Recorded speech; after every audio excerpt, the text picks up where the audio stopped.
Welcome to Off Topic but On Point. I'm Odette de Beer, and here we embrace the unscripted, the unconventional, and dare I say it, the unexpected.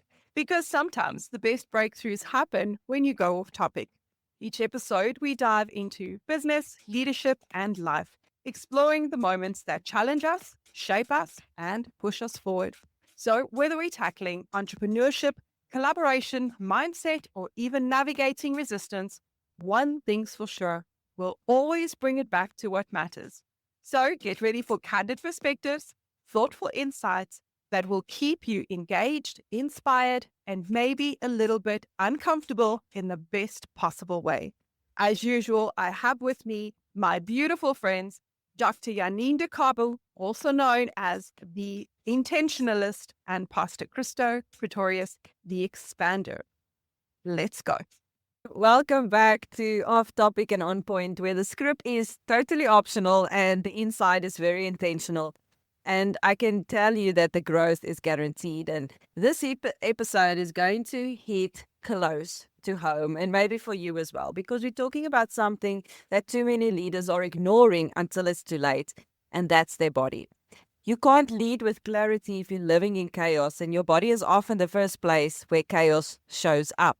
So we're going today to look at the power of our physical strength, and not as a I want to look pretty or strong kind of way or an aesthetic way, but for mental resilience, for our emotional regulation, as well as sustainable leadership. These things are important and much needed. So I'm asking the real question today.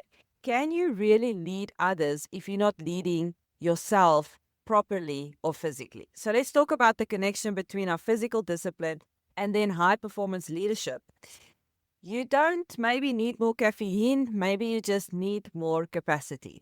And I'll just be honest, I've tried most of the types of exercise and I really don't like running. That's where most people always told me to get started. I forced myself to like it because everyone said that this was good for me. But it never made me really feel powerful. In actual fact, it made me feel so punished. And then I found something called cycling and weight training and movement. And movement actually just became medicine for me. And it mirrored something that was much more deeper and much more spiritual. And if I could push through the physical resistance, then I realized that I can push through anything. So mental resilience for me is built on the reps that no one is seeing. And with that, I want to introduce again Pastor C and Odette, and I'm going to ask them some questions as well in light of this topic. So yes, Odette, you always speak about alignment, but when it comes to what role has movement or physical strength played in helping you to regulate emotions as well as to stay aligned during hard seasons? I love that question. I love that question because I have a thing that I say to everybody who's around me, and that motion manages emotion. So what does that mean? It means that Oh, I like that. if you are stressed, if you feel overwhelmed, you need to move. So I am obviously an advocate for movement. I'm an advocate getting up, not making decisions in the moment. And I learned the hard way actually this year how important it is for me. Earlier this year, Pastor C, I don't know if you recall, you asked me one day, how are you? And I said, geez, I've been sick, so I haven't been to gym in like a month. And I'm just feeling so overwhelmed and I've got heart palpitation. That's actually just because I had not been exercising in my normal routine. Because motion manages emotion. We know that emotions are fickle. And when you move, you create endorphins and dopamine in your brain, and it also helps you unify. And then I also, I like war movies. That sounds rough. I do. I like action shows, like watching the Marines do crazy things. But you've got to ask yourself, how do they do this? And if you start with the why and how, when you want to become a Marine, what's the first thing they do? They punish you. And you see in the movies, they say they're going to break them. It's not that they break them, it's that they create mental conditioning. And there's a thing that Marines and soldiers do. It's called ruck something. It's called a ruck. And a ruck is when you put a heavy weight on your back and you walk with it for long periods of time. And for me, that's exactly what exercise is and how it aligns to business. If you're exercising, we spoke in a previous episode how I push my kids to do long distance running because, like Dr. J, they actually don't enjoy it, but I actually don't care, because you learn endurance. You learn a mental process or a mental thing that allows you to apply to other things. So all skills are transferable. What you learn during exercise, you learn and apply in business and in your leadership. Yeah. So when they do rucks, they are putting heavy weights on their back so that they can mentally and physically prepare for having to carry a heavy weight. And how awesome is that? Because if you're in business and if you're a leader, you're carrying heavy weights all the time. Now, if you're untrained, or you do it wrong, you can throw out your back, or you get tired, or it just feels like too much. But if you consistently put yourself under controlled pressure, then you don't break under heavy, unexpected pressure. So for me, the alignment comes in when we put ourselves in an environment where there's controlled pressure so that we can handle the unexpected pressure. And Dr. J, I mean, you've been on your intentional journey, I think you said, for something like 10 years now. And I think you can attest to it. There is a difference between acute training. Acute training is once or you go and do one thing. And then there's chronic exercise, which I think the three of us do, which is the consistent, love that word, consistent exercise over a long period of time. And that chronic exercise that creates the benefit in the brain, that gives us the mental resilience, that gives us the stamina, that helps us solve problems. Again, if you think about the Marine, they do physical training, they do the ruck walks, and then they do obstacle courses, which is also like business. They do those things, but they do it not because they're going to be running underneath a circular thing. And no, they're preparing mentally for the thing that they may not expect to encounter. And it's the same with business. So you have to put yourself in that uncomfortable position of doing things that you don't want to do, because that's the seat of willpower in the brain, and then learning to push through. Because every time there's a thing, when you're running, for example, or you're cycling and you hit a mental block, you see a way through it, and you realize that if I can push through this physical barrier, and you're in a meeting and there's a difficult conversation to be had, you don't back down because you've learned that you can navigate these things. Your brain has been able to navigate and find strategies and find different ways of getting through stuff. So for me, exercise and leadership and just being able to be a good leader or a good person, or even just a stable, sober-minded person, those things have to happen. And you can't just do it once, you've got to do it consistently.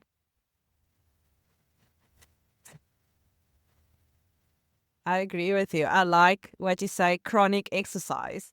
And what you said with chronic exercise is the fact that it's slow over a long period of time, and that's when it works. So we should actually be operating in chronic business mode as well, because I see so many people building so fast without foundation. There's no chronic in that. There's no long-term in that. And as quickly as that business built up, that's how quickly it falls, because the word you also use is consistency. There's no consistency in that. And we are all godly entrepreneurs and kingdom entrepreneurs. And with that, I love Proverbs, and Proverbs 10 and 11 and 12 speaks a lot about fleeting riches. And I think if we can apply the chronic principle to our business and running our businesses, we will have long, stable, and successful, but also wealthy businesses. But yeah, exercise has got so much to do with business. And the thing that I realized to practically crack the code for me on exercise was do what you like.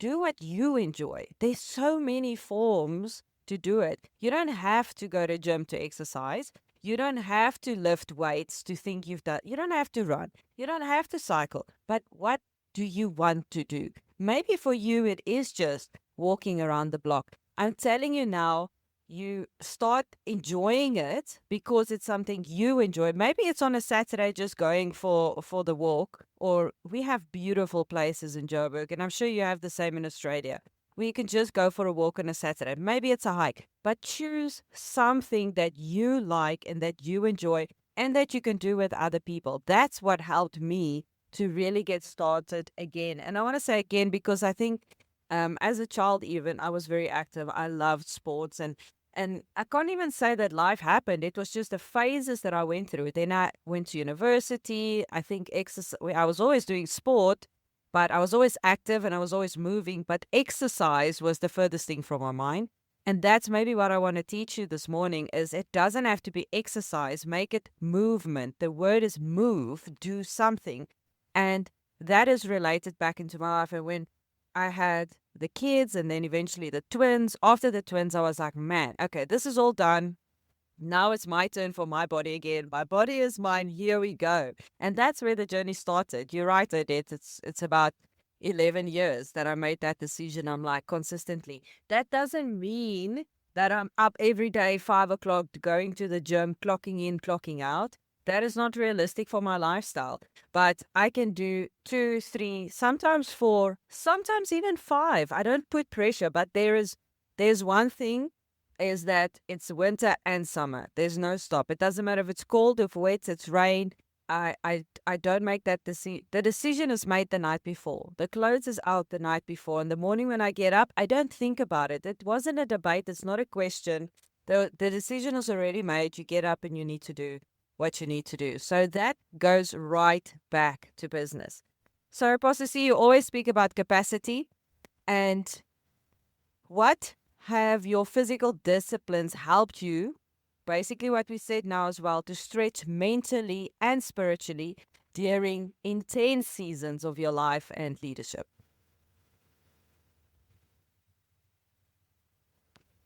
I think it's that quote Odette used, where, let me just get it here, if you practice in controlled pressure, the unexpected pressure is not going to crack you, it's going to fall under that.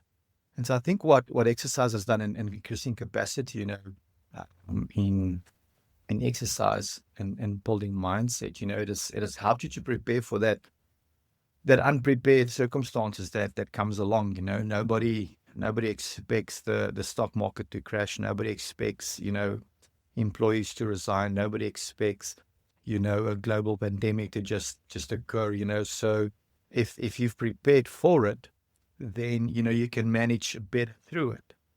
And I think what I've seen is discipline, mindset, commitments. I think those are 3 key things that I've seen, throughout my journey.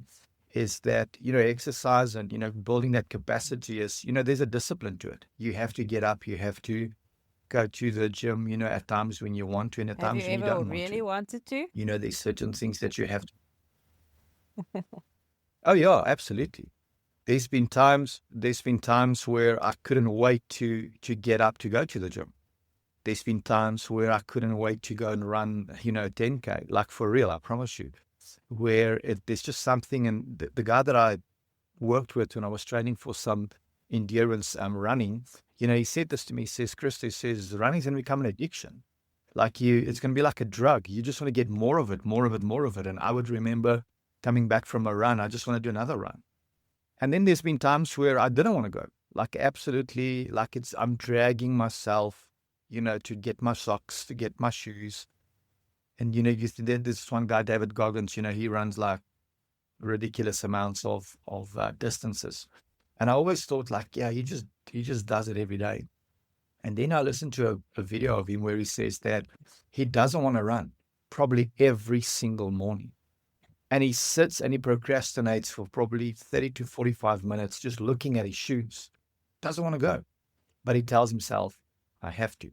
So absolutely, there's been times where I didn't want to go, and there's been times where I've absolutely been looking forward to it, more than anything, at that point in my life, and maybe it's something to assess and to see the reason for certain things.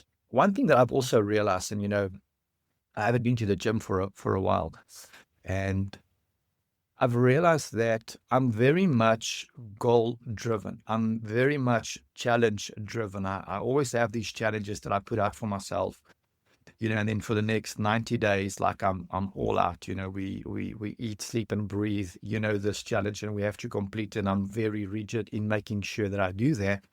And then, for a period of time, I'm not driven towards that. And it's something that I've realized that that's just what feels me. I'm not saying that that's a template for everybody, to go on.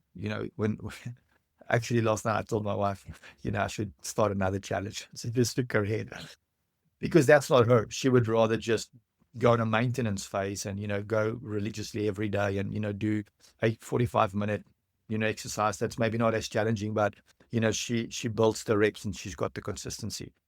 The biggest thing that I can maybe help people with is that you have to run the race that is set before you.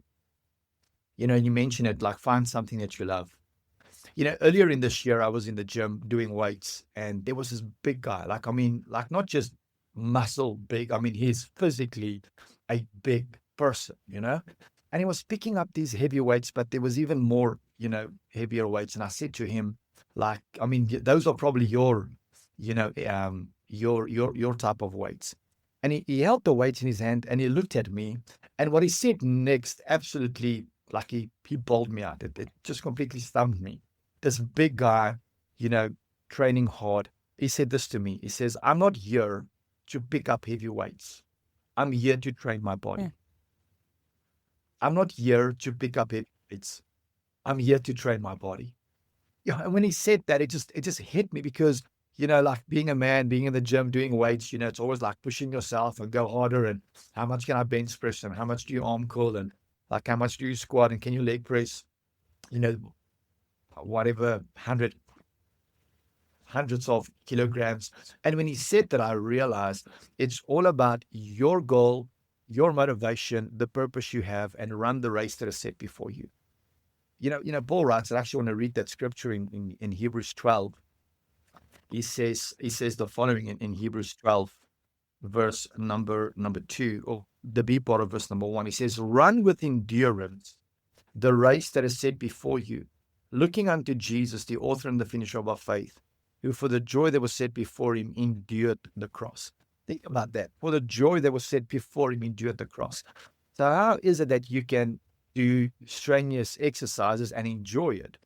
It's because you understand it's part of your purpose. It's part of what. And so in building that capacity, something that is even more prevalent that I've realized is I am motivated in different things. I've never been a gym person in the sense of that's what I do. That's like my thing. Every single day I have to go to the gym. It's not. I'm more of a, I get these challenges. I train hard for them. I achieve my goal. And, then I take a break. I recess. I look at something else. And I go for it, It's not going to work for me to, try and commit for, the next 7 years to go to the gym, 5 times a week. But there are other areas that I have managed to have that type of consistency. And that's just in healthy living, healthy eating.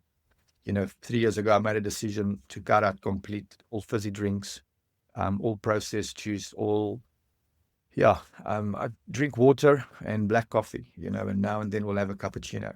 But that's it for 3 years now. No soft drinks at all, nothing in a bottle. If it's not freshly squeezed juice, on site, I'll just have a glass of water. And that's something I've been doing consistently. We eating clean and healthy, consistently. When I'm not training very hard, I'm very focused on what we're eating, what you put into your body, to at least maintain, that type of weight and health and, clarity of mind. You don't overindulge in certain things. And so I think it's important for people to realize who you are, where you're at. And not everything's going to work for you. I can definitely tell you that running has changed a big part of my life. Absolutely. And I thought it never would because I didn't enjoy running at all at school. And so you saying that you've never really enjoyed it, it's interesting because I had a similar perspective and then it changed. But it once again shows you that every single person is different. And the greatest advice I can give you is to find what it is that fuels you, that motivates you, that de-stresses you. Like my body type, my blood type, my muscle fiber, it tends to do heavy weight training for stress relief. And so I know that, whenever I'm stressed, it's like I just got to get and pick up some heavy weights. I can go run a marathon. It's going to do nothing for me. I have to pick up heavy weights. So it's to know your body, know yourself, know your limitations, and then, play What does your within body that normally realm. tell you before burnout hits? Odette, you can definitely answer on this as well. No, for me, it's just when I have like a, consistent like type of flu symptoms, sore throat, runny nose, those type of things for me is like a good indication, like, okay, my body, I need to get to exercise, or I just need to slow down a bit, check what I'm doing, And then another big trigger for me is what's the right word? Is it reflux, or is it just my stomach acid? I can just feel like this stress feeling. That's maybe the best way to explain it. Like the stress feeling within my stomach. I'm feeling like waking up, and I'm telling my wife, like, it feels like I'm stressing about something, but there's nothing happening. Like I can't put my finger on it. And when that persists for like more than a day or 2, 3 days, then I know, okay, great. There's something going on inside of me that I'm not aware of. And so, once again, then we need to get reassess it and out. we realign. I think I felt like that on Friday. I was like, I know something's not right. I'm extremely tired. I have been doing the stuff that I need to do, but I'm not feeling better. And I was like, Saturday, I'm going to the gym. And everybody was like, what's wrong with you? And I'm like, I just want to go sauna. I just want to get whatever out. I want to run till I can't run anymore. I want to lift till I can't lift anymore. And then I want to go sit in that sauna and until there's almost nothing left. And then when I get back, let's see if anything's changed. And I was like, man, that was the best decision I made this entire week, or that entire week. It's like you were saying, the flu-y symptoms, all that stuff, the extreme exhaustion. I was like asking myself, is this burnout? I mean, you speak about this, you do all the stuff, like, why are you on the edge here? What's happening? And maybe it was, maybe it wasn't. But what matters more for me is that I recognized it and I did something about it. And now I'm not this week. I don't go into the place of, oh man, I'm so tired. You know what? I can't do gym today. I just honestly don't allow myself to do that. There's certain excuses I just don't accept. Not only for me, for my family as well. They know. There's certain things like, oh guys, sorry. Oh, sorry, it wasn't a suggestion. This is what we're gonna do, And they just as surprised as I am every time I say that. But that's just how we roll here. There's certain things that that's okay. You'll feel better just now. Go make a tea and get up an auto and let's go to that class anyway. It's just going to be good. And yeah, so Odette, how does it affect you? How do you see the effects of burnout? Before I answer that what question, does your body tell you? Pastor, see, while you were talking, rewind. And Jesus looked through the cross and saw the joy set before him. He looked through, he saw the cross, didn't pay attention to it, paid attention to the joy after the cross, Sure. and therefore endured the cross. So he saw the joy, he didn't see the cross. Yeah. And the same, if we had to translate it back to the exercise principle, people don't exercise because it's hard, because, I don't know, they stiffed, they sore, whatever, insert whatever your excuse is why you're not exercising. But if you look past it at what's on the other end of it, you'll push through it. Because on the other end of it is dopamine in your brain, is a stronger body to carry your purpose. Like, one of the things I've realized is that we all have a responsibility. And when exercise is not something you have to do, it's something you get to do. And that's a mind shift. But actually, it's your responsibility. If you believe that you are here for purpose, on purpose, and that God set before you whatever this thing is, the joy that's set before you, what that looks like for you, then it's your responsibility to get there. Realistically, you cannot get there if you don't service the asset that needs to get you there. The asset or vehicle is your body. And servicing it requires paying attention to what you eat, moving, drinking lots of water, insert the things you need to do to get you there. If our responsibility is to fulfill our purpose, then it also is our responsibility to look after the vehicle or the asset that gets you there. Otherwise, you will stop short and you won't finish. And then you've sinned, actually, because sin is missing the mark. So then you've sinned. You didn't have to go smoking to sin. You didn't have to go drinking to sin. You sinned because you fell short, because you didn't take responsibility of the one thing. You had one job. We've had that conversation as well. In terms of the question, what does my body tell me? Like you experience fatigue. I'll feel like I'm tired. When I'm stressed or burned out, I carry tension in my back, in my shoulders, and I know immediately when that happens. And that's why motion manages emotion. It doesn't have to be a big event. Like Saturday morning, you were like, okay, guys, I'm running until I can't. It doesn't have to be that way, because sometimes we just can't do that, right? It can be as simple as just going for a walk. That's not strenuous. But the important thing about the walk is that you're moving, but that you're also paying attention to what's around you, being present in the moment. Smell the cold air, listen to the birds chirping, see the beautiful trees, look at the sky. How is it different today versus what it was yesterday? There's lots of traffic today versus maybe there isn't lots of traffic today. But it's about being present in the moment, and it's the movement and your presence that clears your mind so that you can think. Studies have shown that when we exercise, our mental cognitive ability and memory is better after the exercise. Now, the cool thing about running, Dr. J, is that exercise, running, cardio, works while you sleep. So when you do those things in the morning or in the day, tonight when you go to, your body continues to burn the fat and the things and build muscle and all those things. That's like really, really cool, right? That's brilliant. But the same is true for your brain, because when you're exercising, you're releasing the toxins in your brain that's like causing the fight or flight responses. If you're stressed and you're burning out, it's because if this is your brain, this is your reptilian brain, and this is your reasoning part, when we're stressed, this happens. So now there's no connection between reasoning and moving. So you freak out, you're like fight, flight, or freeze, you can't think straight.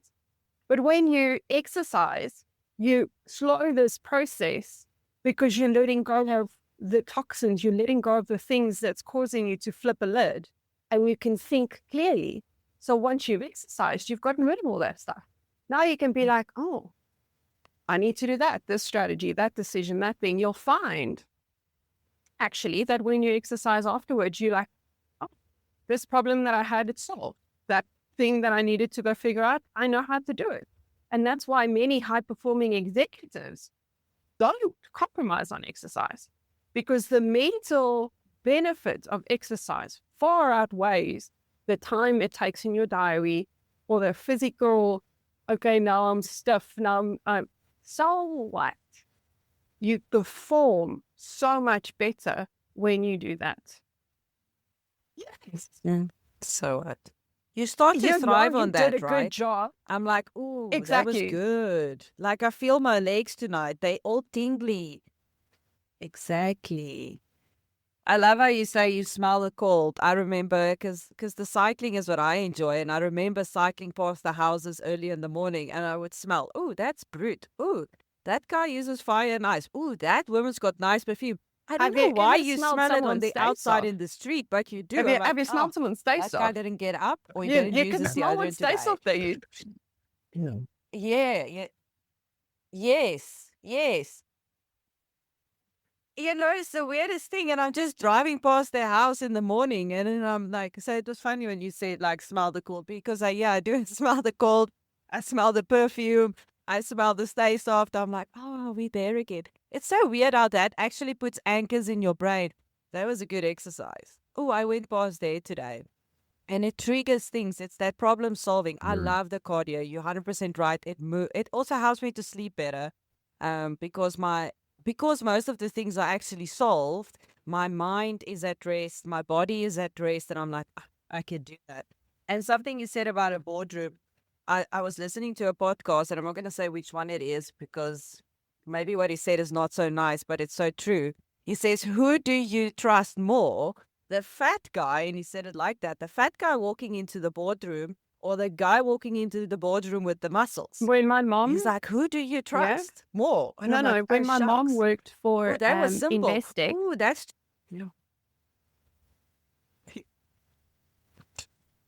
Interesting. I'm just reminded of was it Patrick Bet David? One of these podcast guys. They were speaking about Jeff Bezos on his yacht, and he's ripped, he's cut, he's tanned. And then they showed a picture of Elon Musk, you know. I think it was a white. But he made the statement, he says, if you're a shareholder of the company, which one do you want to be the CEO? The one that never sees daylight because he's grinding and he's working to make you profit, or the guy that's, have time to be on a yacht? Now, just a, off topic on point. At the end of the day, the point I want to make here is I do agree that there is this element where you have to take care of your own body. You have to eat yourself, first of all. I think it's Elliot Army, nobody can work for him unless they have a six-pack. Like, that's just a rule within his companies. I think he's the number one sales trainer in the world, Elliot Army. And yeah, that's his rule. And I think it's great, but I also think it's great if you don't have a six-pack, but you do exercise and you do eat well and you focus on other things, those things are good as well. There's two things that I've realized that has really shifted in my life when it comes to exercise. The first thing you were speaking earlier, Dr. Janine, about, you can feel your legs. It was a tough variety, was a good exercise. And it's realizing that every time you train hard and, you're stiff the next day, or you're sore the next day, it's because your muscles has got these little small like tears within them. As you stretch them, they tear. And, as they repair, then obviously, muscle grow and it strengthens. That was the first thing that I realized that was quite cool, is that, okay, it's actually good to be sore. Because, you're pushing your body. The other thing is my brother, myself, Jock, one of my brothers, many years ago, we were like big into the gym and like supplements and, we're training hard. And we would always, feel this burn. And when that burn comes, you're like, I can't take it anymore. And you would stop, because like, hey, it's burning. And then I read that sensation or that burn, it's actually growth hormone that's being released within your body to help and assist and to obviously now grow and become bigger and stronger. And then after reading it, and they, the book that I was reading, they encourage you to try and push through as much as possible, because now as much growth hormones being released within your body, we would exercise till that burn comes and we would shout to one another, GH is coming, GH is coming. And just the mental shift. And you would push for 2 or 3 or 4 more reps, where a month ago you would stop, you would caution, because like, what if I get hurt? This is an indication that, I should stop, I should go slower. Knowing your body, knowing what you are doing, that's, I think, the difference between, just being a conservative and a recreational, person exercising, and somebody that wants to compete at the higher level. And as Odette spoke about, high CEOs and executives, they thrive on exercise because they understand, the performance element, to that. And so I would encourage people is that, what's your goal? Like, what is the thing that you want to do, what you want to achieve? You got to start where you're at. Very important. And then you got to get a coach or get a trainer. Years ago when I just did my 40-day fast, 40 days, or the day after the 40-day fast, I made a decision that in 40 days I'm going to do the warrior race. Lost like 20% of my body weight, I think, something like that, 18 or 19%. I mean, I was like, you guys remember, I was down to a size 20 pants. I normally wear a 34. Just nothing, no muscle, like, yeah. And in 40 days, I want to do the warrior race. But the first thing that I did is I'm going to get a coach. I'm going to get a trainer. So I got a personal trainer that helped me for 40 days. And I think it's key and it's crucial. because he's going to push you, but he's not going to push you over the edge. Where your body and your mind tells you, I can't go any further, you're probably halfway there. There's more that you can do. And so, start where you're at, get a plan. What is it that you want to achieve? And then get a coach, get somebody that has been there, that can help you, that can, push you beyond your natural limitation. Finally, I had a coach in high school, Mr. Durant. He was our rugby coach. Yes, and he would drill us. Like, we would do like a hard exercise. We would run hills, and, at the end of every exercise, and we would like literally lay on the grass. Some people were vomiting. It was just like you would give it your all. And we would say, but coach, we're playing on Saturday. He says, I'll never forget these words. He says, the human body is an incredible machine. He says, tomorrow morning, you'll be good to go again. And as true as the sun is shining every morning, the next day, you got energy again. You can go, and your body's an incredible machine. If you can learn how to use it and listen to it and push it, man, you'll be a high performer. I was Absolutely. on the weekend, my son had a friend here, and they're only 11. And at some point I was like, I didn't hear the games. They were playing games in the room. Then they were outside playing hockey. And I'm like, I don't hear the sticks. I don't hear the games. And I'm like, where are they? Oh, they're by their TV. So when I went into the lounge, I was like, oh, they're actually in the gym. So they're teaching each other how to lift the weights and how to do the stuff. And my son is going and he's doing the arm curls and he's doing that. And I'm like, sure, dude, that was enough. He's like, no. It's not burning yet. It's not burning yet. So when you said that, I was reminded of that. And I said to him, I don't say to him, what happens if it burns? Only then it's working. Only then it's working. He was going like that. I said, and I walked out and I turned back and I said, remember in exam. Remember in exam. When it's burning and you don't want to do it, it hasn't burned yet, you haven't started yet, it's not working.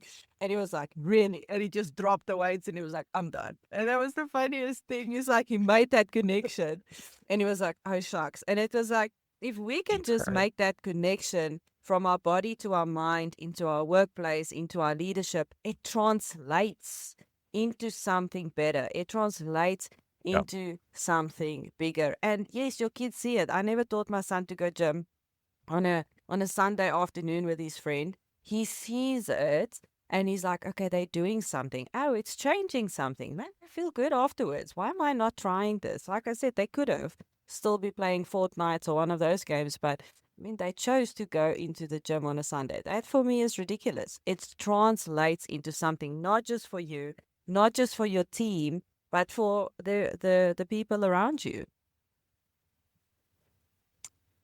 Odette, how does your workout routine, I'm not sure exactly what you do. I think you are somebody that does cardio and weights mixed, right? How does that routine mirror the way you make decisions or then solve problems? Right. And I like variety. So variety in exercise, variety in food, variety in how we solve things. How I did one thing doesn't mean that I do all things like that. Pastor C, I remember you saying once, someone said how you do one thing is how you do everything. And that's actually not true. And I thought about it and I was like, he's right. Because actually I don't always solve one problem the same way because there are multiple ways. And also I like rhythm. I speak about rhythm a lot. There has to be, for me at least, there has to be a rhythm. Why does there need to be a rhythm? Because rhythms create grooves. Your brain, like life is created around rhythms and grooves. If you think about your brain and the neurons, the connections happen when it happens consistently so that you shortcut the process, right? So there's a rhythm in exercise. There's a rhythm in business. And I understand that there are some things that you can't build a rhythm around. However, there are things that you can build a rhythm around. So for me, exercise looks like on a Monday, it's legs. On a Tuesday, it's arms. On a Wednesday, it's running. And on a Thursday, it's full body. And then on a Friday, it's like I show up because anything is better than nothing. And maybe I just stretch today, but I'm doing something, right? It's simple because we have to, I believe in consistency. But consistency doesn't mean that I have to go and push weight and stuff every single day. Consistency means that I show up and that I move. And the same is true for my business. In terms of business, there's got to be a rhythm. If you have to start the whole time, it takes more time to get going every single time. Whereas if you've got a rhythm of selling systems, or you've got a rhythm of meeting with your team to build culture, or you've got a rhythm of connecting with people, then it happens almost automatically. Automatically implies that you didn't think of it. Rhythm implies that you thought about it, you've put the structures in place, and it's happening. So I'm not on autopilot, but I have put the structures around me so that it happens. Like you said, Dr. J, I do exactly the same thing. My clothes are in the bathroom the night before. So tomorrow morning, I wake up in the dark and I put on my clothes, sometimes in the dark, which sometimes mean that you get to gym and you've got a tag because you've got your shirt on. Look, well, we get this girl at like 6 in the morning. Nobody. It's fine because I've got a rhythm, right? I walk out the door and before I can even tell myself that I'm tired or that I don't feel like it, I'm already at the gym, walking on the treadmill, getting ready for the next thing. And that's the same with business. If you create a rhythm in your business, you create a rhythm in your team that allows for variety, right? And I understand that this is not the same for everyone. I understand that I am quite unique in that I seek out variety. All my jobs I've ever had in my entire life in corporate has been jobs that does this. It's not that I can't do this. This is not me. This is a little bit here, a little bit there, a little bit there.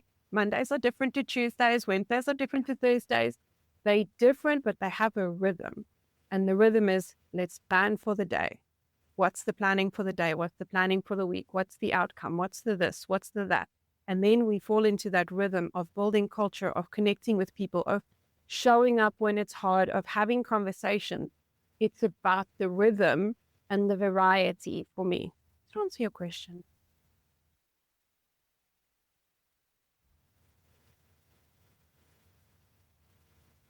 It absolutely does. And I want to take it all together as we 3 people in a room. We all do it differently. We all do it at different times, at different rhythms, in different paces, in different sets, and different weights, but we are doing it. So what do you need to find to help you to get to move? And I just couldn't let us leave without an acronym today. So I made one for MOVE, get to move. And it's so funny what you were saying because I thought about it during the week and now what we're saying is exactly it. So if we move, we have to make it joyful. So the M is make it joyful. You have to enjoy what you are doing. And enjoy it even if it's hard. Even if it's hard, just enjoy it. Does it challenge you without crushing you? But enjoy it, you know. You will leave clearer. You will not just leave sweatier. You will leave clearer too. So move and make it joyful. The O is for own your rhythm, Odette. You have to own your rhythm. I remember when I started running, like I said, I really didn't enjoy it. My sister-in-law loves running. She's really good at it, actually. She runs on the farm, there in the hills of Nelspruit, and it's so beautiful. And I remember running with her the one day. I just remember it because I think it was a near-death experience. You know, it was really, like, tough. I didn't enjoy it. And all I remember is she kept telling me, is like, find your rhythm, sis. Find your rhythm. You need to, running has got a rhythm. Find your rhythm. So when I did that, I was like, oh, this is my rhythm. I can't run like Jill. First of all, I take smaller steps and I'm shorter, so it looks funny if I take those big steps the way he does. So I needed to find my rhythm. And once I found my rhythm, I realized again, exactly, translating what you said, Odette, there's a rhythm in everything. So the O is own your rhythm. The V is for move, is to view it as mindset training. It's not just your body. You're also training your mind. You're building resilience. You're breaking through barriers that you never thought you could achieve, and you're breaking through barriers that you never thought that was even there. So when the same happens in the workplace area, you are able to break through. You are able to cross over. You are able to push through because you've got that discipline. So it's not just your body that's training. See it or view it as mindset training. And then the E is energize yourself every day. energize yourself every day. I'm not saying exercise every day. I'm not saying go to gym every day. I'm just saying find the thing that you love and that you enjoy, because it's going to energize you. It's going to give you that energy that you need. Pastor C, I like what you said. You don't need a six-pack, but you do need the stamina to carry what is coming. And that's what is going to help you with exercise routine, discipline. You need the stamina. That is what you're busy. That's what you are busy building. And I don't want anyone to hear today, we're telling you, go to the gym. We're not saying that at all. We're saying find something that you like, that makes you move, that builds that strength, that builds that stamina. Fitness is for me not about the aesthetics about it always. It's about the access, what you have access to, what you can enjoy, the energy, the vision, the clarity. You don't even have to pay for most of the stuff. And the other half you can just do at home. So it's not always something you pay for. Pastor C, you want to say something? I just, it's true what you say. You don't have to pay for it. I Mm. mean, it's free to go for a walk. But if you're going to start running, the tackies and the gear, Yeah, it it's like you costs always money. say, when we go into the specifics of But this, things, then it becomes very costly, the technical yeah, side of yeah. things. But no, I mean, Yeah. just doing breath work, just taking deep breaths, like 10, 20 of them, going out, get some sunlight in the morning, you know, getting your feet on the grass, I think Gary Brecker speaks about earthing yourself. What happens within your body when your feet hits the ground, the soil, because we walk in shoes all day and we live inside. And so, I mean, those are just three things that are cheap, that are free, and we sometimes miss that. It's the small things that we miss, because we don't have access to a gym. We don't have access to, Olympic-sized swimming pool. We don't have access to a track. We don't have access to hills and mountains to ride your mountain bike. You can start by just taking a walk, getting outside, taking a deep breath, like you said earlier, stop and smell the roses. Those are fundamental things that you can start doing. What's nice about, I've got an Apple Watch, and so every hour on the hour, it tells me it's time to stand. I need to reach my stand goal. And so just for 1 minute, just stand up. And just small things like that, because you are in a meeting on Zoom, you're busy, you're running, you're doing things, and you forget those elementary things. It's the easiest thing just to buy takeaways and not back lunch for you, because we're so busy and we're running around. So, I mean, like, we try and do meal prep, which helps. Like, I mean, on a Sunday, I would just cook some chicken breast for the week. And so it's in the freezer. And so whenever, we like, oh, shucks, we never prepared food. It's like, okay, we can do a quick, wrap with chicken. We can do a chicken salad. We can do chicken and vegetables, or, yeah, fair enough, you want to go and eat out. But I mean, just there's small things, like you said, that doesn't cost anything, that you can do to get you on this journey of, I like what you're saying, this word about movement. And I think that's maybe a better framework, is to get moving. Because once you move, you'll start, if you're like me, you want to challenge yourself, you'll start exercising and you'll start going to the gym and you'll do challenges. But if you're like my wife or somebody that just wants to maintain, you'll just keep on doing that. I think that, like, Weight Watchers and those, Walk for Life, those type of groups, I think it's incredible. People have been doing that for decades, and they're not marathon runners and they're not, gym junkies, but they found community. Yeah. They live healthy or healthier. And I think great. And most Find of the the things people that are are stuck free. on, I can't afford it, I can't go to gym, I can't get a trainer. And it's like, that's your barrier you have to overcome. You can go and walk, you can get an accountability partner, get a friend that's just going to do it with you. It's not going to cost you anything but your time and your attention and discipline that's going to go with that. And let's leave our listeners with one powerful question. Instead of a statement today, but a powerful question that they can reflect on this week when it comes to movement. And for me, it would be where in your body have you abandoned strength? And what's the small act that you can take this week to take back the strength that you've lost? Where have you abandoned strength maybe it's in your body. Maybe you realize, oh gosh, actually, it's not my body, it's my mind, it's my thinking. Where have you abandoned strength in your life? Where is stress taken over? And what is one thing that you can do this week to take back that in your life?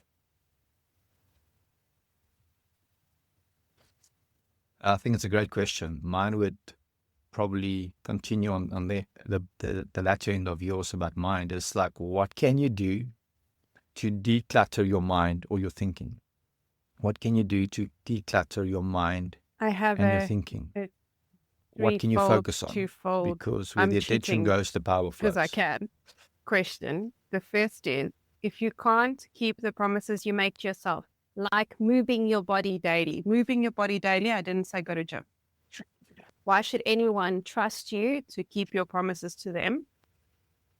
And the second question is, when was the last time you deliberately put yourself under controlled stress, whether it be physical or mental, just to build the capacity for real pressure of life and business?